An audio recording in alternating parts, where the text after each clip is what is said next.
Hello and welcome to another episode of Reboot and Restart. Or is it indeed Restart and Reboot? Who knows? I'm Commander Ricardo and I have started Elite Dangerous again on another account. I went out and got a deal with Steam and started again. So as you can see, I'm bombing around currently in a hauler. But what I want to talk to you today is about the changes to data delivery missions and other delivery missions and how the mission system works.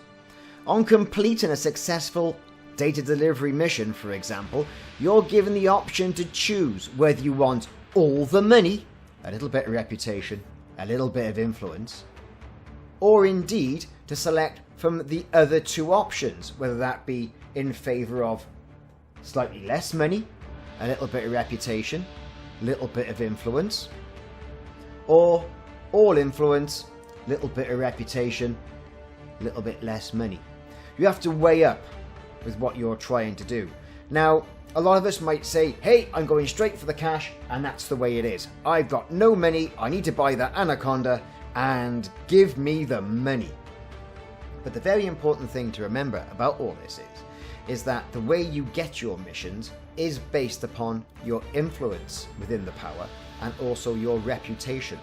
The higher your reputation, hey, you're going to get better missions.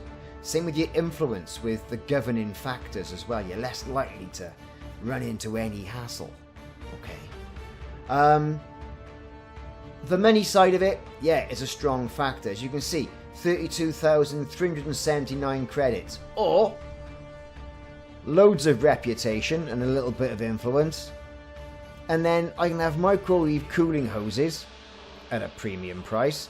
And then some money, and then some reputation, and then some influence. So it all depends, I think, really, if you're looking for perhaps some of the other items that it's offering, if they do indeed offer you any additional items.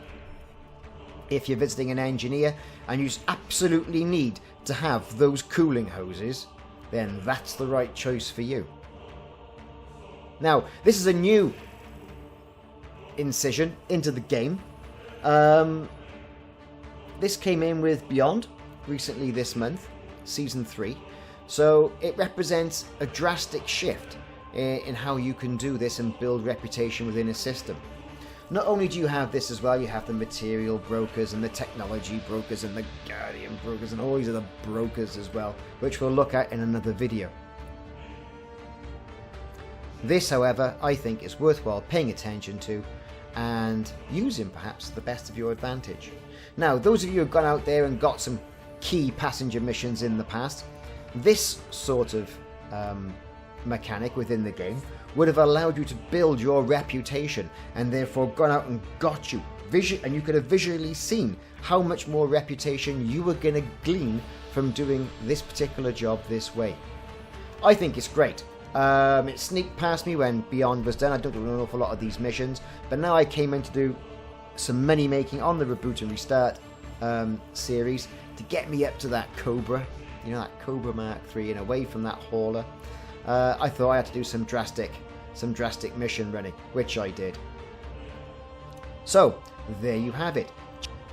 Changes and additions that you've got to keep abreast of when the game's evolving at a pace at which it's evolving now.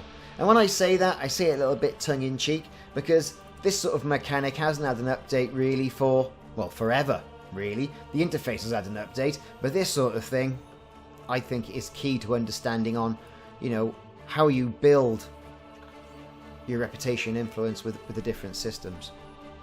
Anyway, I've been Ricardo, only a short video this week on Reboot and Restart. Thanks very much for watching. Check out the previous episodes in the series. This is episode 4, so there are 3 others, plus a small one in between about the Sidewinder. Fly safe, check back next Saturday for another episode. See you soon.